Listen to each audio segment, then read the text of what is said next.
Yes, guys. Hello and welcome back to the SpursRelated YouTube channel. I hope everyone's doing well. And it's an early video in the week where we thought we'd bring you a very interesting talking point that we hope you guys can get involved with. It is, as you can see by the title of the video, the right back situation at Tottenham, with Emerson Royale performing fantastically well against Manchester City. And of course, our big money new signing, Pedro Porro from Sporting Lisbon. Should he go straight into the team for the Leicester game, or does Emerson Royale's performance against Man City warrant him of another starting place? Today, I am joined alongside Andre of SpursRelated. I'm pointing that way, and I mean that way, and I've still got it wrong. It's great to have you on, Andre, for this little short video. And guys, if you do enjoy these short video ideas and you do want to see more, smash the thumbs up. Let's get it to 50 likes. Let's set an ambitious goal today. 50 likes for more short 10-minute, 15-minute videos throughout the week. And yeah, subscribe if you are new. But Andre, how you doing, mate? Well, I'm doing great. I hope you guys are all ready. We're just going to quickly go over Emerson versus Pedro Porro. I know he hasn't played yet, but the big question, Emerson has played so well recently. Does he deserve the start? Absolutely. And normally it wouldn't even really be a question.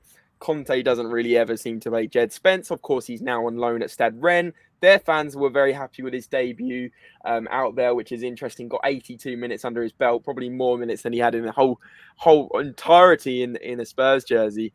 And then, of course, Matt Doherty's contract got terminated. He's ended up at Atletico Madrid. Still not 100% on the situation there. Of course, our board apparently, got something wrong with the amount of loans out on international loans. But the situation is where we've got just two right wing backs in the team, Emerson Royale and Pedro Porro. And of course, what better way to start off with this man, Pedro Porro from Sporting Lisbon, around about a £40 million fee. We're paying with an obligation to buy, loan to start with. Andre, just very quickly on this guy. I mean, for you, does he come into the team against Leicester on Saturday, or would you go ahead and give Emerson Royale the nod based on the fact that he actually played unbelievably well against Man City? Well, I think at the end of the day, if we have not sold Emerson, it means that clearly something is there that Conte likes. Between all the right wing backs that we had available, he thought Emerson was still the best, even though we were all, like, not all of us, but most fans were chanting for him to leave. So I personally think he does deserve a start. But the more interesting thing is when you look at the stats, you can kind of see why it is that Emerson, maybe to an extent, has not been doing the best for a good chunk of time, and maybe only recently has found his footing, especially when you compare it to the stats of Pedro Porro. Yeah, and of course we'll get into all the stats and the breakdown for this video with that.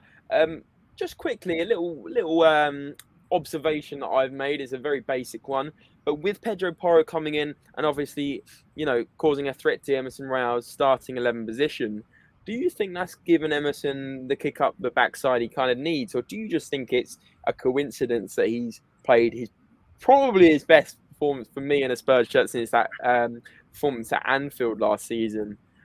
For me, unbelievably good performance. I was honestly, like I said, he was in my top three. He's probably my man of the match alongside Højbjerg. Do you think that Pedro Porro has made an impact on that just by being there? Well, that is one thing to think about, right? We were all so happy to see him play well back at Anfield, and then he disappeared again. But here we are, hoping that that's not the case again, that it's not a one game per season where he gives the best performance ever and then he just drops off again. But I do agree that he played very well. He was in my top three as well. You guys should check out that video if you want. The thing is, though, that again, it just seems to me like his specialties are maybe slightly different than what Conte's asking for. However, maybe sometimes players do end up playing better when they have competition, when they feel the pressure. That's what they do. Personally, for me, even for school, I perform much better. I do my job and my schoolwork way better when there's some pressure in there, when the deadline gets closer. I don't know if some of you have had that. When the deadline gets closer, you put in all this work, it could be the case here. A new player has come in, someone who we've spent 40 million on, or 45 million we're going to spend on. And, that's probably made him think, oh my position's in jeopardy. If I slip up, it's over. I'm going to get benched. So maybe that is the push he needs. And it seems like that works. Not every player is like that though, right? Some players, someone else comes in, they fold, and then the other guy comes in and takes a spot. Yeah, exactly. It can go either way. I think you put it very well there. And I think for Emerson, we're hoping that his performances do continue, especially as if he does get the nod against Leicester. Whether he should or not, obviously, you guys let us know in the comments. But for me, I mean, maybe it's something to do with defensively, Emerson is better. We've got the stats on that. We know that offensively, Pedro Porro is probably going to be better offensively. But I mean, when you look at Emerson and you think, why has Conte been picking him?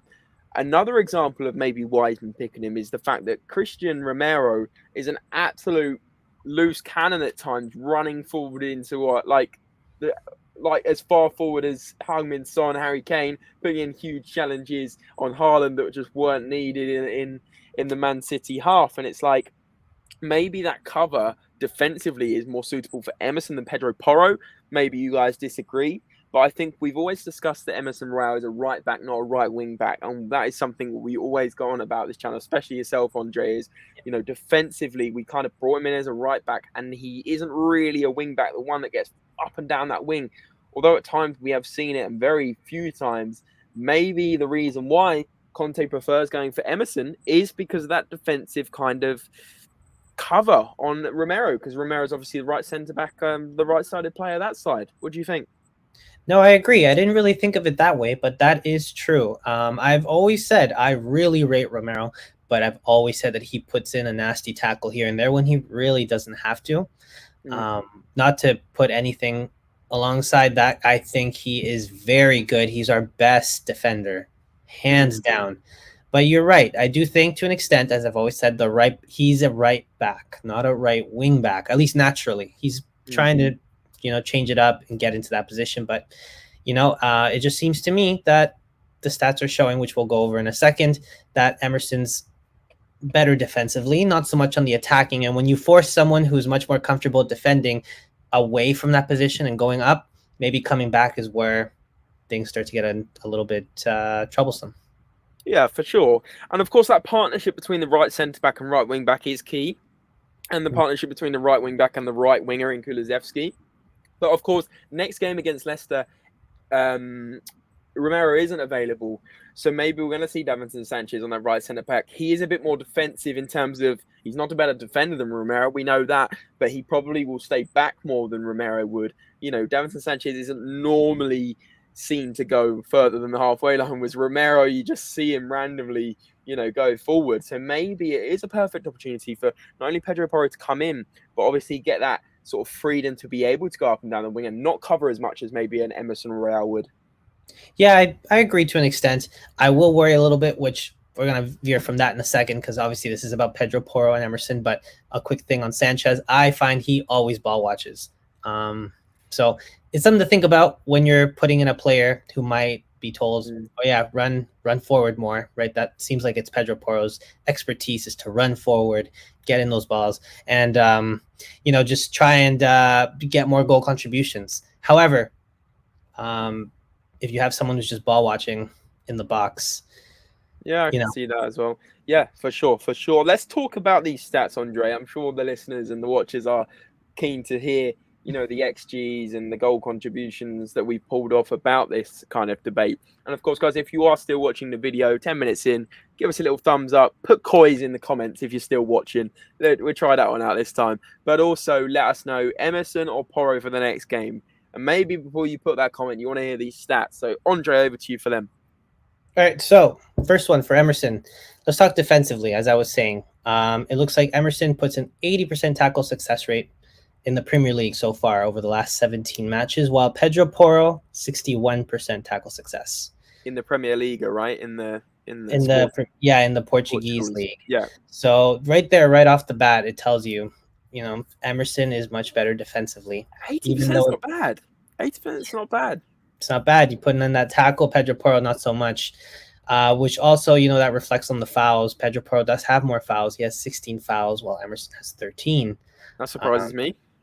Yeah, it is surprising, but as you move your work towards the attacking sort of percentages, that's when it's a little different. You got your pass completion of 82%, Pedro Porro 75. So both of them with the passing makes sense. Conte's all about that, and I really hope again the being able to pass is so important. I cannot stress how much it's infuriating to see Tottenham make 3 passes and give away the ball.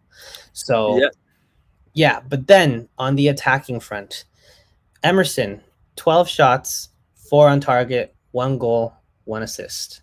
That's 2 goal contributions over 17 matches. However, Pedro Porro, 36 shots, 10 shots on target, 2 goals and 6 assists. That's 8 goal contributions. That is like a lot more than Emerson by a long shot. And I'm pretty sure the goal that Emerson even scored, I don't think he meant to do it, if I remember. Yeah, I remember it. Yeah. And 8 goal contributions in 14, I think, league games is pretty impressive. We're talking 1 goal contribution pretty much every other game.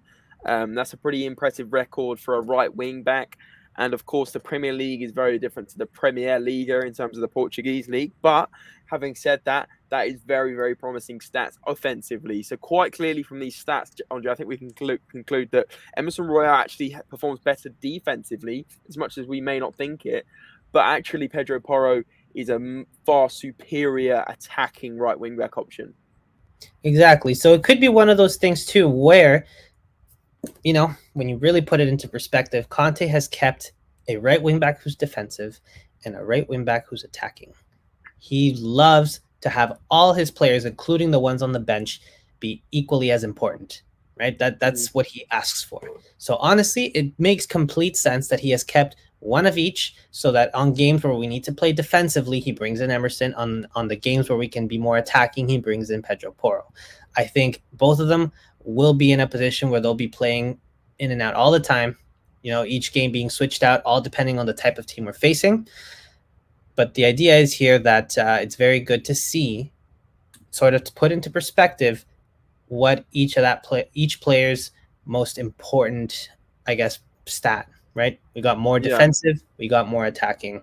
Now, which one would be best for Leicester? That's what do you think? That's the question of the video, exactly. And I think what you've summarised at the end there, it depends what opponent we're going with. I mean, for me, I think Pedro Porro is going to be this far superior player overall in terms of how we play. But potentially, if we are more defensive, or we do need to set up more defensive at a certain point in a game, maybe Emerson Royal defensively isn't as bad an option as we think. You guys may be listening thinking, it's crazy. Pedro Porro is far, far better player. But of course, we were hoping the same for Reguilon, and it didn't quite work out, did it? So, I mean, I'm not trying to be negative, but I want to see Pedro Porro play for Spurs for a few games before we say, actually, he is far better than Emerson. I'm sure he will be, and I'm really hoping so. But there is obviously that concern with the Reguilon effect, just as an example. What was the other thing mentioned? Yeah, Leicester. I think I would probably say I think you have to keep Emerson Royal based on his performance last game, and last game only. We know how frustrating he can be normally, and everyone wanted him. A lot of people wanted him gone, in the summer or even January. But for me, being one of the man of the matches, I think you have to. My theory has been if it's not broke, don't fix it. And I think he was fantastic and doesn't deserve to be dropped. You cannot drop a player that played that well. No, I agree, and I think to an extent there might be a need to sort of check out what's going on the left side, because unfortunately for me, I have given up on Sanchez. Okay, I have been heartbroken enough. I've seen him flop to the ground. I've seen him ball watch. I've seen all of it. So to me, I think that there will be enough going on the right with Emerson trying to cover for Sanchez. I've seen a couple times where Emerson has been blamed for something because he was the nearest to the ball, but it was really him just covering something that Sanchez should have been covering. So I'm just gonna say that I think that's enough of me talking about Sanchez. It is something I'm passionate about here, but yeah, I do think Emerson should be the one to stay.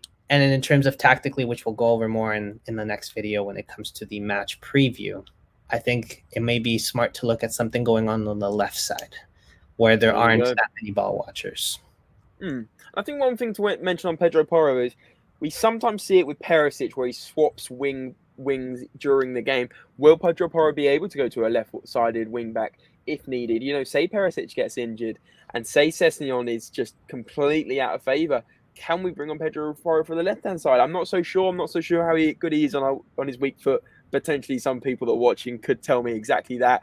But, Andre, we are going to stick to a short video today. We are going to wrap things up. Overall, I'm saying Emerson Royale starts the next game until something goes wrong, potentially again. It is inevitable with Emerson Royale. He is a bit of a liability, but I don't think you can drop a player in that much form, and I think you probably agree with me on that one. Oh, no, I totally agree. And at the end of the day, there's that pressure that Pedro Porro's on the bench, ready for that next opportunity. Yeah, and it could be a good thing in terms of how Emerson plays against Leicester. But, guys, as we know, Romero won't be available, so that is something to consider when choosing the option. I really do believe that. Guys, let us know what you think on this debate in the comments. As I've already said, so like the video and share with your friends. If you've got a lot of Tottenham friends, share them this video with them. Subscribe if you're new, and we will be back for more content. As Andre said, the preview for the Leicester game, as well as other content coming throughout the week. Smash the notification bell on to never miss a video. And yeah, guys, as always, come on, you Spurs!